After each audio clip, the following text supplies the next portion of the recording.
대처할 때 사실은 제일 중요한 거는, 기본적으로 알아야 할 거는, 그러면 도대체 이 암이라는 거는 왜 생기는 것이냐 하는 그 문제겠죠. 그래서 오늘은 그런 얘기를 좀 드려보려고 그랬는데요. 원래는 이 내용이 조금 재미없을까봐 방송을 안 하려다가, 그래도 역시나 앞으로 계속 다른 이야기를 하려면 이 문제가 해결되지 않으면 결국은 다른 이야기를, 아무리 좋은 얘기를 드려도 그냥 수박 겉핥기 식으로 하는 것밖에 되지 않기 때문에 좀 다소 지루할 수 있더라도 오늘은 근본적인 이런 이야기를 좀 드려보려고 합니다. 먼저 소개시켜드릴 이론은 암 불운 이론이라고 부르는 이론이에요. 이 이론이 뭐냐 하면은 결국 암에 걸리는 이유가 어떤 특정한 원인이 있는 게 아니라 결국 운에 달린 거다. 운이 나빠서 걸리는 거다. 뭐 이런 얘기가 있어요. 근데 이 방송 끝까지 보지 않으시면 좀 오해할 수 있는데 이 얘기에 대해서는 사실 제가 드릴 말씀이 있습니다. 먼저 연구부터 소개를 드릴게요. 이 연구는요, 2015년에 사이언스지라는 전 세계에서 제일 유명한 과학 잡지에 실린 연구 논문인데요. 무려 존스 홉킨스라고 하는 전 세계 최고의 의과대학 연구진이 연구했던 연구입니다. 그래서 굉장히 이슈가 됐던 건데, 결론은 결국 이거였어요. 대부분의 암이 배드럭 때문이다. 그러니까 불운 때문에 생긴다라는 이 파격적인 주장을 해서 엄청나게 이슈가 됐던 연구입니다. 그래서 이 연구가 발표되고 우리나라에서도 이렇게 신문 기사로도 나 언론에서도 이런 걸 많이 다뤄서 암은 결국 운수에 달려있냐 이런 자극적인 기사가 뜨기도 하고 DNA 무작위 복제 오류가 주 원인이다 이런 얘기가 나왔다. 그래서 유전 환경 영향은 생각만큼 크지 않고 결국은 제일 조기 진단이 중요하다 이런 결론으로 유도되는 이런 한때 일련의 사건이 있었습니다. 이 연구의 결론이 이랬는데요. 암의 원인이 무작위 오류라 불리는 불운, 운에 걸린 상황이 66%나 됐고 유전적 요인 5%, 환경적인 요인이 한 30%다. 이렇게 이제 이 연구에서 나왔던 건데요. 그래서 이렇게 보면 주사위 표시가 있죠. 그래서 특별히 운과 관련된 암들을 이렇게 분류해서 발표했던 내용이 있습니다. 대부분의 암이 여기 속했죠. 흡연으로 인한 폐암이나 이런 거 몇 가지를 제외하고는 인유두종 바이러스 이런 거 제외하고는 거의 운에 달렸다 이런 식으로 이제 연구가 발표됐던 거예요. 실제로 이렇게 암에 걸리는 요인은 크게 이제 세 가지로 대별해 볼 수 있는데요. 하나는 어떤 환경적인 원인으로 독소나 어떤 발암물질이던 이렇게 정상적인 세포에 어떤 환경적인 공격이 가해지고 그로 인해서 이제 암 유발 세포, 돌연변이가 생긴 DNA 손상을 입은 암세포가 생기면서 이게 암으로 발전하는 그런 형식이 있고요. 두 번째는 유전적으로 평소에 원래 결함을 가지고 있던 사람이 이제 세월이 흘러서 결국 암으로 발전하는 그런 방식이 있고, 세 번째가 여기서 말하는 어떤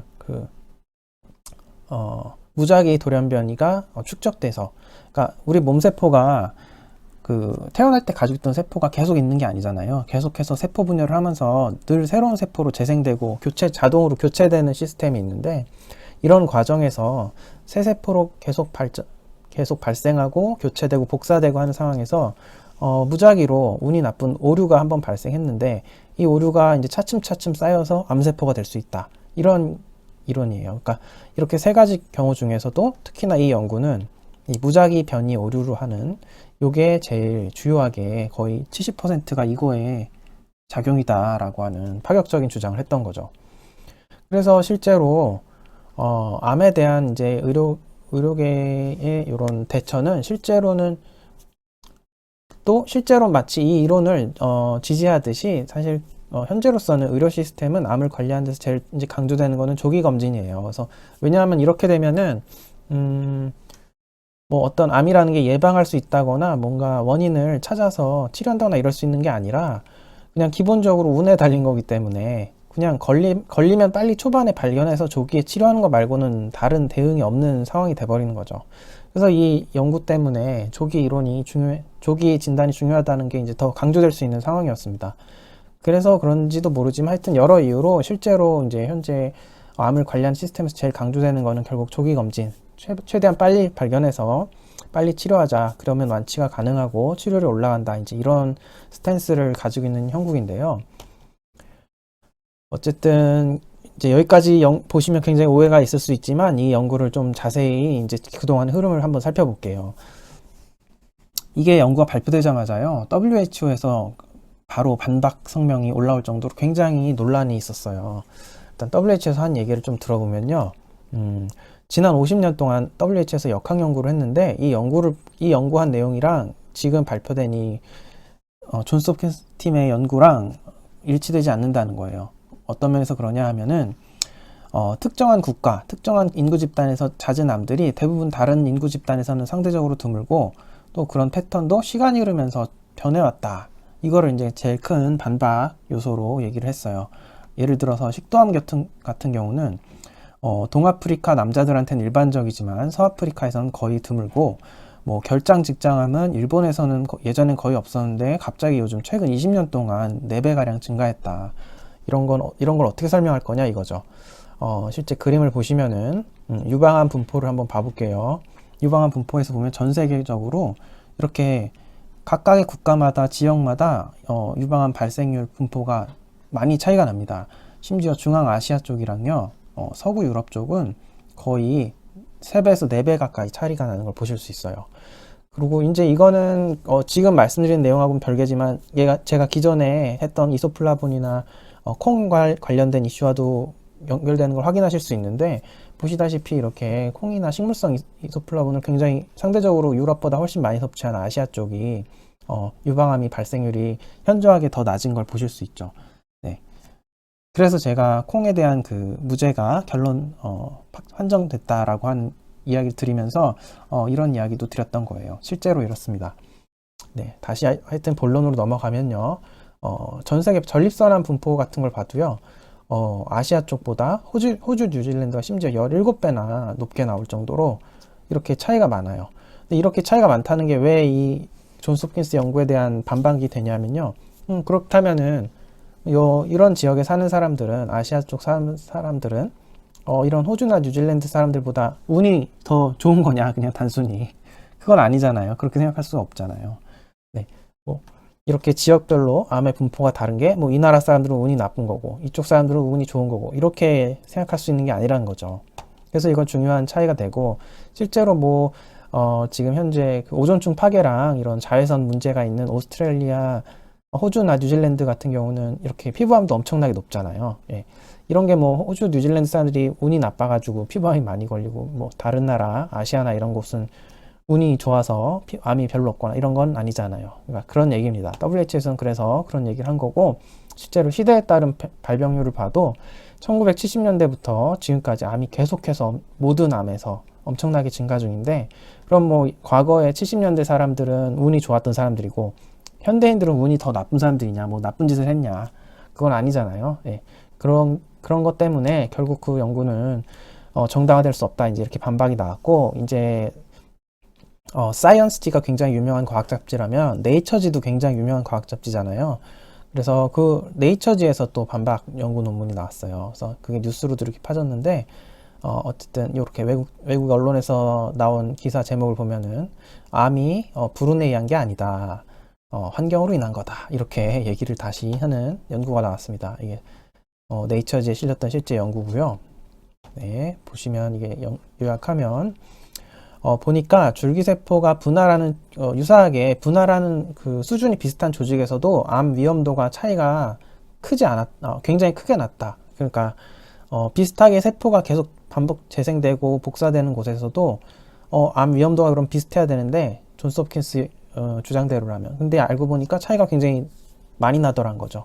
그리고 WHO와 같은 논리로 암 발생이 적은 나라에 살던 사람이 좀 높은 지역으로 이사를 가게 되면은 그런 이민자들을 보니까 새로 정착한 나라에서는 암 발병 위험도가 높아졌더라, 이런 얘기를 또 했고, 또 시대에 따라서 앞서 본 것처럼 암의 발생률과 사망률이 계속 증가해 왔으며, 또 컴퓨터 모델링을 해보니까 여기서도 암이 내부적 요인보다는 외부적 요인을 영향을 많이 받는다, 이런 사실이 증명되면서 결국은 암은 운으로 인한 게 아니다. 그래서 암의 원인이 거의 80~90%가 유전이나 운이 아닌 생활 환경과 습관의 차이다라는 걸로 이제 다시 정정되는 그런 일련의 사건이 있었습니다.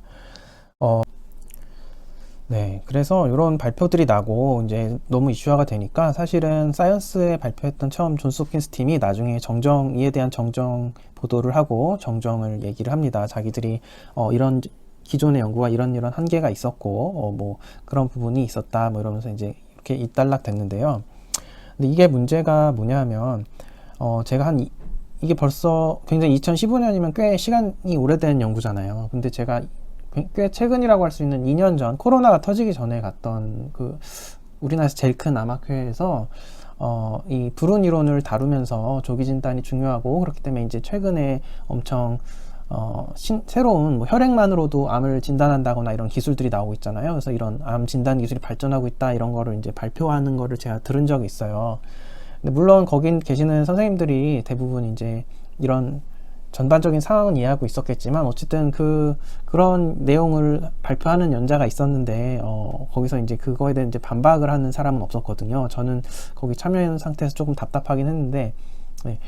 어쨌든 제가 그걸 경험하면서 느꼈던 거는 아마도 특정 의료인들 중에서는 어떻게 아직까지도 좀 그런 불온 이론에 가까운 생각을 가지고 암을 접근한 사람이 있을 수도 있다. 예, 그럴 수도 있다는 생각이고 그게 뭐 사실이든 아니든 간에 중요한 거는 현재 의료 시스템이 어쨌든 이렇게 조기 진단으로 대표되는 그렇게 조기 진단과 치료로 대표되는 암 관리하는 방식으로 주로 이루어지고 있기 때문에 사실은 원인이 이런 유전이나 운이 아니라 생활 환경과 습관의 차이에 있다면은 이 부분을 사실을 개선을 해야 되는데 이게 잘 안 이루어지고 있다. 라는 게 이제 여기서 나오는 거죠. 환자들 태도에서도 사실 조금 그런 게 있습니다. 그게 사실 문제라서 왜 암이 걸리는가를 원인을 정확하게 아는 게 우리가 중요한데요. 사실은 존스 홉킨스 팀이 아주 틀린 말은 한 건 아니에요. 왜냐하면 암이라는 게 네, 이렇게 세포가 계속해서 날마다 새로운 세포가 생겨나면서 그 과정에서 좀 잘못 복사를 한 우리가 왜 종이를 가지고 어떤 책을 복사한다고 할 때도 그런 일이 있잖아요. 복사를 계속 하다 보면은 어떤 페이지에선 좀 접히거나 어떤 페이지는 뭐 그냥 잘못해서 넘어가거나 뭐 복사의 질이 안 좋다거나 뭐 이런 오류가 있을 수 있는 것처럼 마찬가지로 우리 몸의 세포도 계속 새로운 게 생겨나는 과정에서 오류가 생길 수 있다. 그래서 잘못된 세포가 나올 수 있는데 이런 세포가 암세포로 발전할 수 있는 가능성이 있는 건 맞아요. 근데 여기서 놓치고 있는 건 뭐냐 하면 우리 몸에는 이런 오류가 생겼을 때 이거를 고치는 시스템 또한 있다는 거죠. 그렇게 우리 몸이 어설픈 복사기는 아니다. 네, 그래서 그거를 이상한 세포가 생기면 이렇게 세포 자살을 시킨다거나 면역세포가 잡아먹는다거나 하는 여러 가지 기전이 있는데 그렇기 때문에 그런 거를 놓치고 그냥 단순히 이런 복사 오류로 인한 게 암이 된다라고 이제 하는 거는 잘못된 시각이죠. 우리 몸에는 이렇게 DNA 리페어라고 하는 잘못된 오류가 생겼을 때 고치는 시스템을 가지고 있고요. 그리고 이런 게 발견이 됐을 때 이런 암 억제 유전자라고 대표되는 P53 유전자라는 것 같이 뭔가 DNA 손상이 있는 그런 세포를 자살하게 만든다거나 아니면은 다시 고친다거나 아니면은 그거를 면역세포가 와서 잡아먹게 하는 그런 기전을 돕는 그런 암 억제 기전이 있습니다. 우리 몸에는. 이 P53 같은 경우는 여기서 참고로 하나 더 말씀드리면은, 유방암 환자분들은 본인 유전자 검사지 보면은 P53이 변이가 있는지 없는지 이런 걸 보실 수 있어요. 그래서 P53이 변이가 없으시면 좋은 거고, 왜냐하면 그게 암 억제 유전자가 활성화되어 있는 거니까 P53은 좋은 유전자예요. 근데 P53이 이렇게 변성이 있다면 우리 몸속에서 세포에 이상한 게 있을 때 그 세포를 자살시키거나 뭐 고치는 능력이 떨어지기 때문에 암 위험도가 올라가는 그런 걸로 파악하실 수 있어서 이제 그걸 또 보실 필요가 있습니다. 근데 이게 유전자라 그러니까 또 그럼 이거는 아예 못 고치는 거냐 이런 생각을 하실 수 있는데 그런 게 아니라 이런 P53도 요즘 후성 유전약이라 그래서 후천적으로 이런 유전자를 다시 활성화하고 스위치를 키는 그런 방식이 가능해요. 그래서 저희가 실제로 관리한 환자분들 중에서 보면은 원래 P53이 음성이었는데 치료하는 과정에서 P53이 다시 양성으로 죄송합니다. 이건 말 잘못했어요. P53이 변이가 있었는데 치료하는 과정에서 다시 P53이 정상화되는 그럼 P53이 음성으로 떠요. 그러면 그 검사지에서는 네. 양성이면 변이가 있는 거고 어쨌든 그런 식으로 개선되는 형태를 보이기도 해요. 이게 호르몬 양성이나 뭐 이런 것도 다 마찬가지예요. 그러니까 이게 후천적으로 이 스위치를 끄거나 킬 수 있는 방법이 있다. 그것도 추가로 알아두시면 좋을 것 같고, 어쨌든 P53이 중요한 유전자예요. 이렇게.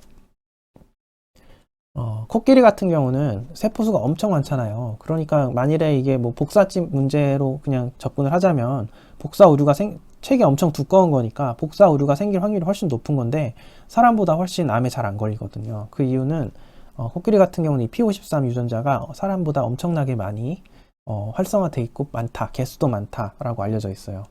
네, 그런 것처럼 단순히 복사집 오류 문제는 아니고 이런 다른 차원의 우리 몸에서 복사를 고치는 차원의 문제, 해결 방안이 있을 뿐더러 그거를 또 후천적으로 우리가 더 좋게 할 수 있는 방법도 있다. 그런 걸 알고 계시면 좋을 것 같아요. 그리고 이 동물은 좀 재밌는 동물인데 자연 상태에서는 암에 걸리지 않는 동물이 있어요. 이 세상에. 벌거숭이 두더지라고 하는데 이렇게 생겼어요. 생기게. 네, 좀 웃기게 생겼죠. 근데 이 녀석들이 암에 원래 걸리지 않는데요. 얘네를 동물원이나 이런 데 사육을 하면 암에 걸리는 게 최근 보고되고 있어요. 그러니까 무슨 뜻이냐면 결국은 암이라는 거는 사회 환경적인 요인이 중요하다라는 거죠. 유전적인 요인을 넘을 정도로 이렇게 원래 자연 상태에서는 암에 안 걸리던 애들인데, 네, 그렇습니다.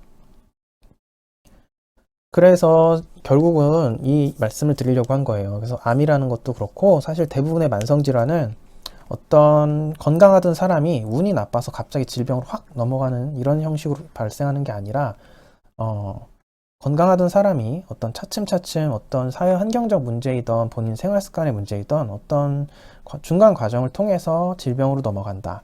그래서 이 과정을 건강, 아건강, 질병 이렇게 세 가지로 대별하는데요. 아건강은 프리디지즈라 그러기도 하고 뭐 서브헬스라 그러기도 하고 한의학에서는 미병이라 그러기도 하고 네, 그런 용어로 사용해요. 주로 한방에서 많이 사용해서 이걸 아건강이라고 그냥 썼는데 사실 그 일반 서양의학이나 보건학에서는 프리디지즈라는 용어를 좀 더 많이 쓰는 것 같습니다.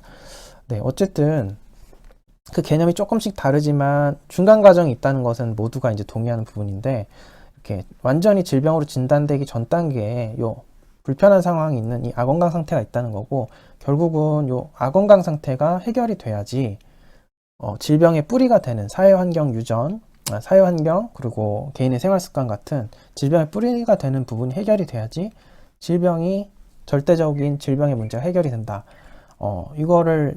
이 컨셉을 아셔야 돼요. 그렇지 않으면 이제 어떤 오류에 빠지냐면 한번 그림으로 보시면 잘 아실 텐데, 보시다시피 우리가 어떤 병에 걸리는 상황을 그 뿌리가 되는 생활 습관이나 어떤 사회 환경적인 요소가 완전히 제거되는 아건강 상태부터 다루는 이런 방식으로 접근을 하게 되면 결국은 우리가 꿈꾸는 완전한 건강 상태로 넘어갈 수 있게 되는 거예요. 이 두 가지 문제가 해결되면. 근데 우리가 단지 그냥 만성질환 이런 과정을 무시하고 그냥 어떤 질병이라는 하나의 그냥 결과물만 가지고 거기에 집착을 하고 뭐 질병에 대해서 암이라면은 암이라는 결과물에만 집착을 하고 암을 어떻게 하면 없앨까, 암을 어떻게 하면 암세포를 제거해 나갈까 뭐 이 생각만 하다 보면요. 이 끝에서 아무리 이 질병을 해결하고 해도 이 중간 과정은 하나도 지금 개선된 게 없기 때문에 결국은 뭐 수명이 연장된다거나 하는 방식으로 질병의 모양은 조금 달라질 수 있지만 이 뒤로 가는 전체 크기는 달라지지 않는다. 그리고 우리가 꿈꾸는 100% 건강한 다시는 암에 대한 공포로부터 스스로를 지키고 그냥 건강하고 행복하게 사는 그런 모양이 잘 만들어지기 어렵다는 거예요. 그래서 암에 걸린 원인이 단지 운이 아니라 생활 습관과 사회 환경과 같은 그런 환경적인 요인이 중요하다는 것을 아는 게 중요합니다. 근데 안타깝게도 현재 의료 시스템은 사실 이 모델이에요. 질병만 다루고 있어요. 예.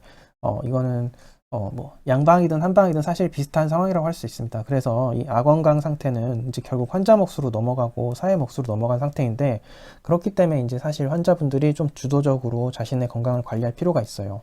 이걸 관리하지 않으면 뭐 지금 당장 내가 암으로부터 해방된 상태고 조기에 암을 발견해서 암이 없어진 상태라고 하더라도 이 문제가 파이프라인이 해결이 되지 않으면 결국은 언젠가는 또 다른 방식으로 늘어난 길이로 또 질병의 문제가 나를 괴롭힐 수 있다.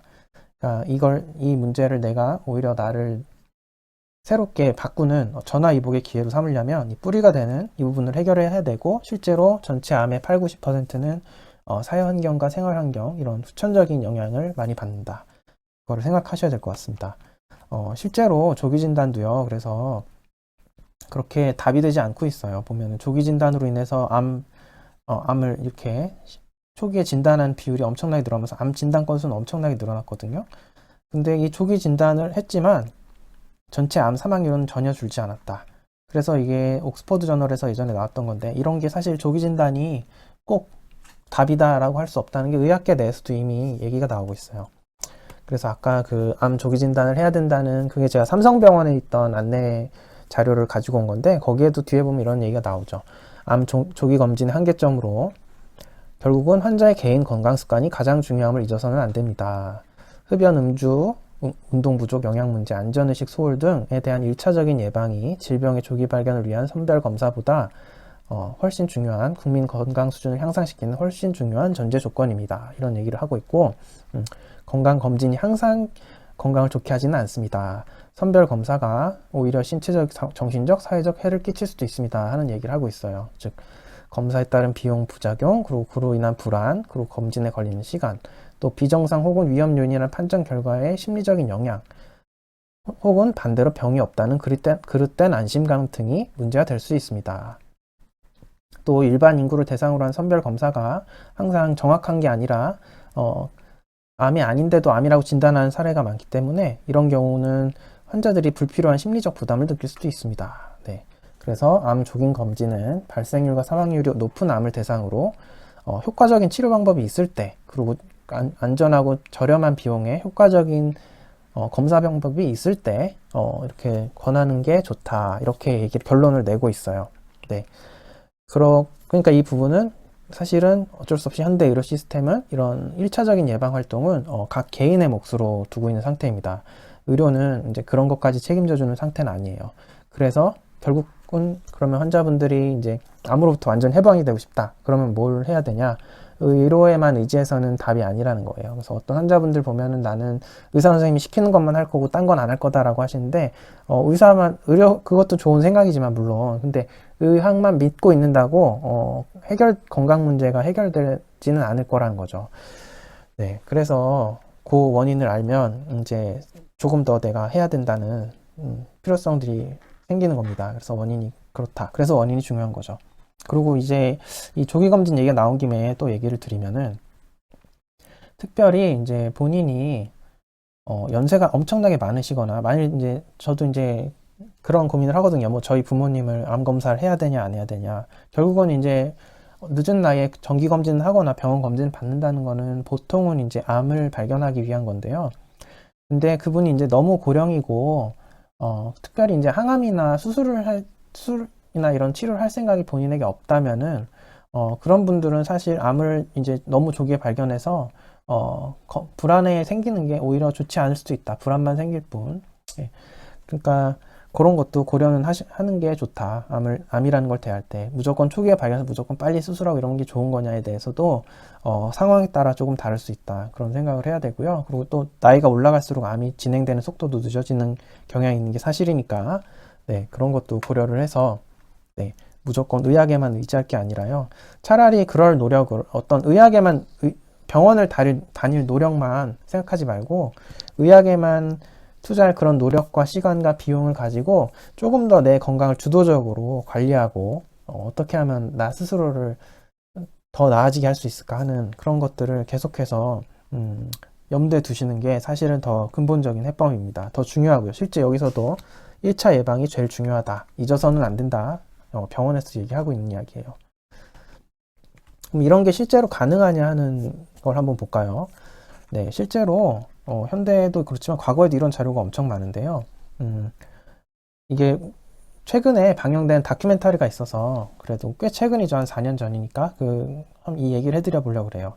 블루존이라고 하는 지역이 있어요. 전 세계 한 5개 정도 되는 지역인데 보통 평균 주민 연령이 막 90세 이럴 정도로 엄청나게 장수 연령이 많은 데면서 암이나 치매 같은 만성 질환은 거의 없는 그런 지역을 블루존이라 그래요. 이카리아 섬 같은 경우는 치매 환자는 아예 없다. 주민 평균 연령이 90살인데 뭐 그런 식으로 나오거든요. 네, 그런 지역이 있습니다. 그래서 이런 지역의 얘기를 보다 보면은 우리가 어떤 식으로 생활 관리를 해야 될지 힌트가 나와요. 그래서 굉장히 중요한데, 네, 한번 이분 이야기를 드려보려 그래요. 정확히 이름이 스타마티스, 네, 스타마티스라는 분이에요. 그리스 이카리아라고 하는 이카리아 섬도 블루존 지역인데, 거기에 사는 분의 이야기예요. 현재 지금 100세가 넘으셨어요. 이렇게 BBC에 나온 기사인데, 이 BBC 기사에 굉장히 잘 나와 있거든요. 혹시 뭐 기회가 되시면 본인들이 스스로 이렇게 찾아보셔도 이 기사 제목 가지고 찾아보시면 재밌을 거예요. 여기 기사 내용 좀 소개해 드리면은, 이 스타마티스 모라이티스라는 이분을 이제 인터뷰를 한 내용이에요. 이분이 원래는 미국 시민권자라서 미국에서 살고 있었는데 1976년에 폐암 말기 선고를 받고 9개월 시한부 선고를 받으셨어요. 그러니까 이분이 이제 그때를 회상하면서 하신 이야기를 그대로 한번 읽어보면 재밌는데 한번 읽어볼게요. 네. 당시 그곳에서 장례식을 치르는데 비용이 많이 들었습니다. 라고 그는 회상합니다. 그래서 나는 부모님과 함께 묻히기 위해 고향 이카리아에 있는 집으로 간다 라고 말했습니다. 나는 내가 태어난 마을에서 매일 친구들을 만나 와인을 마시며 죽음을 기다렸습니다. 그러나 적어도 나는 행복하게 죽을 것이라 생각하고 있었습니다. 그런데 어찌된 일인지 나는 시간이 지나면서 점점 더 건강해지는 느낌이었습니다. 어느덧 의사들이 이야기한 9개월째가 되었고 나는 여전히 기분이 좋았습니다. 그리고 11개월이 되니 심지어 더 나아졌습니다. 그렇게 45년이 지난 지금 나는 여전히 여기 이렇게 건강히 지내고 있습니다. 몇 년 전에 나는 미국으로 돌아가 나를 진료한 의사들을 찾으려고 했습니다. 그러나 결국 나는 그들을 찾지 못했습니다. 그들은 모두 이미 죽고 세상에 없었기 때문입니다. 이카리아에는 이와 같은 이야기가 많이 있습니다. 네, 이런 내용이에요. 어떤 생각이 드세요? 이분이 9개월 동안, 그러니까 9개월 선고를 받았는데, 본인은 이제 삶을 정리하려고, 포기하려고, 그냥 편한 마음으로 고향으로 가려고, 부모님과 함께 부모님 산소가 있는, 무덤이 있는 고향에 가서 그렇게 죽음을 맞이하려고 고향으로 가셨던 건데, 1976년에, 거기서 그냥 편하게 고향 방식으로 살았더니, 오히려 점점 더 건강해지더니, 그냥 100세까지 그냥 무난하게 사신 거예요. 9개월 선고를 받으셨던 분이. 근데 오히려 더 재밌는 거는 미국으로 갔더니 다시 예전에 자기한테 암을 진단했던 의사들이 오히려 더 먼저 사망하고 없었다는 거죠. 네. 이처럼 우리가 좀 주요한 문제를 해결하게 되면은 의외의 결과들이 나올 수 있다. 근본적인 네, 그런 사례가 있어요. 그리고 이카리아에는 실제로 이런 사례가 많다 그러고, 우리나라에서도 뭐 TV만 키면은 뭐 나는 자연인이다 뭐 이런 데서도 그렇고, 어떤 자신만의 자연요법으로 암을 극복했다는 사람들의 얘기가 많이 나오죠. 그래서 이 BBC 기사를 좀 더 살펴보면은 좀 더 여기에 대한 힌트를 많이 얻을 수 있어서 한번 같이 살펴볼게요. 일단 이카리아 같은 경우는요, 지중해 식단이 워낙 그 야채나 채소가 많고 채식 중심의 식단인데 거기보다도 더 채소를 많이 먹는다고 해요. 그리고 90세 이상의 인구가 전체 60%나 되는데 신체 활동을 엄청나게 많이 한다. 일을 계속한다. 실제로 그 다큐멘터리 보시면 보이겠지만 노인분들이 집에서 누워있거나 쉬지 않으세요. 계속 일을 하시고 뭐 산야초를 캐러 다니시던 거기가 또 산악지대인데 하여튼 계속해서 몸을 활동하시는 것을 볼 수 있어요. 그리고 올리브 오일을 많이 쓴다. 오메가3. 제가 항상 저는 환자한테 엄청나게 강조하는데, 네, 오메가3를 많이 먹는다. 올리브 오일을 조리를 많이 쓰고. 오메가3 9, 정확히 말하면. 네, 식물성 오메가유를 잘 쓰면 좋습니다. 그리고 산비탈에서 식용과 약용으로 많은 양의 야생 채소와 허브를 채집한다. 많은 노인들이 셀비어, 타임, 민트, 카모마일과 같은 말린 허브로 매일 양조한 산차를 만들고 현지 꿀벌의 꿀로 달게 한다. 그리고 스타마티스는 이것들이 모든 걸 치료한다. 막 이런 얘기를 했죠. 그래서 야생 허브를 엄청 많이 쓴다라는 것도 여기서 강조되고 있어요. 그리고 실제로 동영상 보시면은 다큐멘터리 우리나라에서 했거든요. SBS에서. 네. SBS 스페셜 블루존의 비밀인가? 그거 보시면은, 네. 엄청나게 많은 양의 허브를, 즐겨 먹는 거를 보실 수 있어요. 그래서 이런 생활 방식에 이런 특징이 있고, 또, 제가 그때 건강 관리할 때 자연요법이 실패하는 이유 중에서 마음의 문제를 지난 영상에서 말씀드렸죠. 여기는 그런 요소가 굉장히 좋다. 그래서 낮잠도 자고 삶의 속도도 느리고 친구 가족들과 와인을 마시면서 사교하고, 와인은 또 레스베라트롤이 많잖아요. 우울증이나 치매가 거의 없다. 노인들도 이런 행복한 삶을 살고 있다. 만족스러운 삶을. 그런 것도 중요하다. 그래서 마음이 편안한 게 또 하나의 요인이고, 그러니까 결국은 이카리아는, 이런 블루존이나 이카리아는 좀 부럽게도 그냥 그곳의 삶 자체가 자연스럽게 살아도, 뭐 특별히 내가 노력을 하지 않아도 그곳의 삶의 방식이나 사회환경 자체가 암을 치료할 수 있고 암이 잘 걸리지 않는 사회환경인 거예요. 근데 안타깝게도 우리 도시를 살고 있고 대한민국을 살고 있는 우리 현실은 그렇진 않잖아요. 그리고 그렇다고 우리가 뭐 이카리아로 가서 살 수 있는 것도 아니고, 당장 언어도 통하지 않고 이웃도 없는 상황이니까 오히려 우리는 뭐 거기 간다고 좋을 거라고 보장할 수도 없는 상황인데, 네. 결국은 그래서 제일 좋은 거는 그렇게 자연스럽게 삶에 녹아든 부담 없는 자연요법이 제일 좋은데, 그게 어렵기 때문에 우리가 할 수 있는 선에서, 기쁘게 할 수 있는 선에서, 너무 강박관념이 생기지 않고 마음을 다치지 않는 선에서 우리가 우리의 생활 관리를 할 수 있는 방법들을 찾아내야 된다. 그리고 그래서 여기 강조된 게 뒤에 이제 마음의 얘기가 나왔지만, 또 하나 허브를 많이 쓴다는 게 왜 힌트냐 하면요, 이것도 제가 왜 자연요법을 실패하는지, 왜 면역력만 놀린다고 몸만 건강해진다고 암이 없어지는 게 아닌지에 대한 영상에서 실었는데, 결국은 이렇게 허브 같은 걸 썼다는, 어떤 암을 억제하는, 암을 공격할 수 있는 요소를 같이 썼다. 단순히 몸만 좋아진 게 아니다.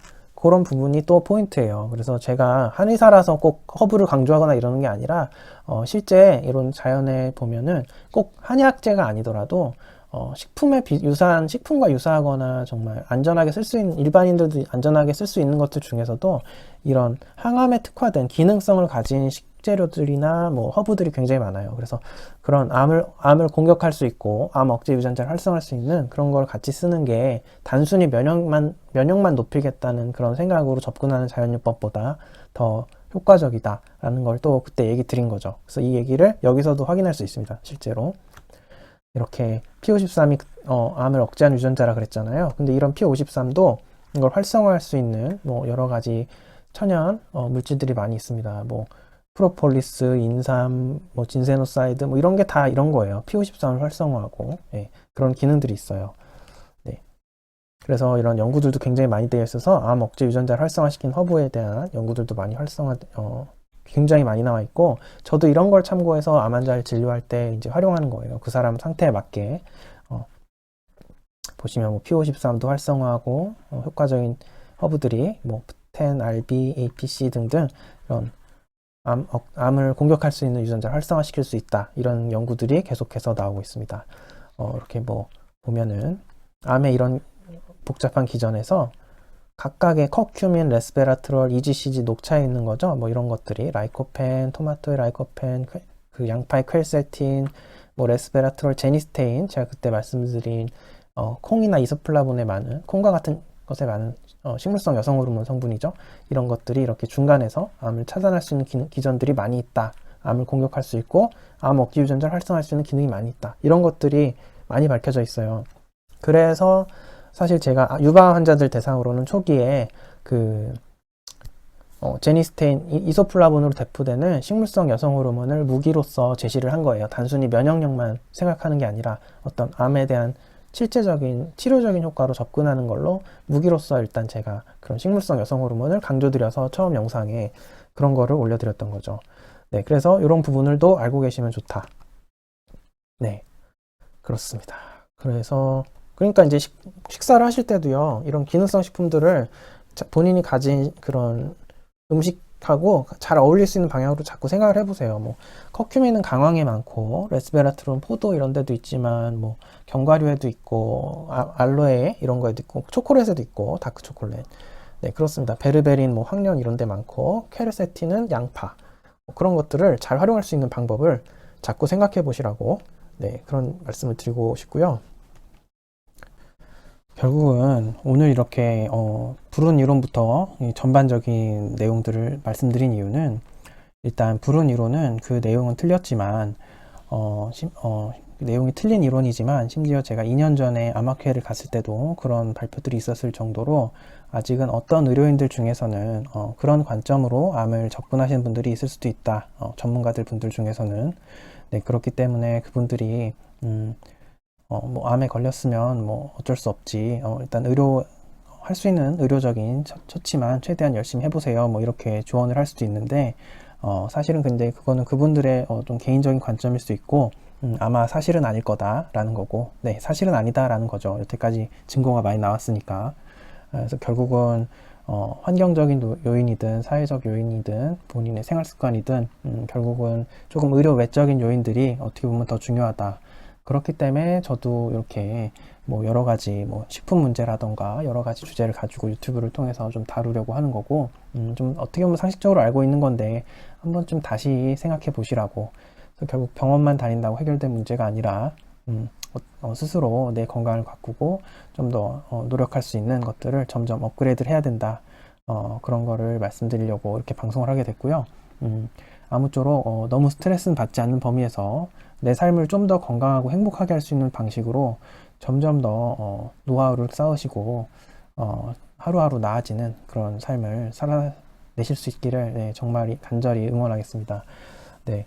그렇게 이제 그런 사례가 많아질수록 사회가 더 성숙해지고 좋아지는 거예요. 그래서 여러분이 단지 여러분을 만일에 이제 잘 관리하시게 된다면 그게 이제 단순히 여러분 문제에서 끝나는 게 아니라 정말 사회적 귀감이 돼서 앞으로 이런 좀 더 암이라던가 하는 이런 질병의 문제가 좀 더 근본적인 원인을 방식으로 다뤄질 수 있도록 아마 그런 역할을 하게 될 것 같습니다. 그래서 좀 그런 노력들을 한번 다들 어렵지만 같이 해보면 좋겠고요. 예, 저도 그런 거를 도울 수 있는 그런 사람이 되도록 하겠습니다. 네. 예, 오늘 방송 여기까지 하겠고요. 좀 긴 방송이었는데 아무쪼록 도움이 되셨으면 좋겠습니다. 네,